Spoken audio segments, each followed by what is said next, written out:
8வது அதிகாரம் 18ஆம் வசனத்தில் இருந்து 25ஆம் வசனம் வரை. சகோதர சகோதரிகளே, இக்காலத்தில் நாம் படும் துன்பங்கள் எதிர்காலத்தில் நமக்காக வெளிப்பட போகிற மாட்சியோடு ஒப்பிட தகுதியற்றவை என நான் எண்ணுகிறேன்.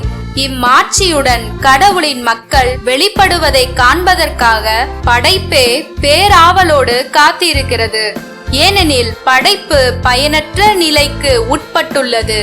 தானே விரும்பியதால் அப்படி ஆகவில்லை, அதை உட்படுத்தினவரின் விருப்பத்தால் அவ்வாறு ஆயிற்று. எனினும் அது எதிர்நோக்கை இழந்த நிலையில் இல்லை.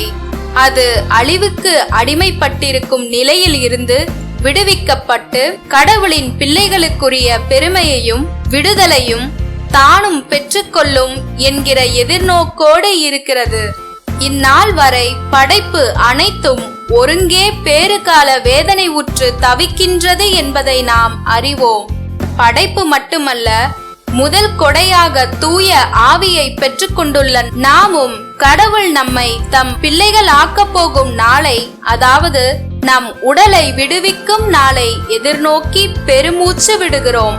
நமக்கு மீட்பு கிடைத்து விட்டது. எனினும் எதிர்நோக்கும் அளவில்தான் அது கிடைத்துள்ளது.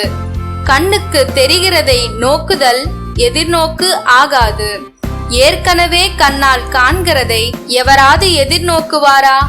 நாமோ காணாத ஒன்றை எதிர்நோக்கி இருக்கும்போது அதற்காக தாராள மனதோடு காத்திருக்கிறோம். லூக்கா 13வது அதிகாரம் 18ஆம் வசனத்தில் இருந்து 21ஆம் வசனம் வரை. அக்காலத்தில் இயேசு மக்கள் கூட்டத்தினரை பார்த்து, இறையாட்சி எதற்கு ஒப்பாயிருக்கிறது?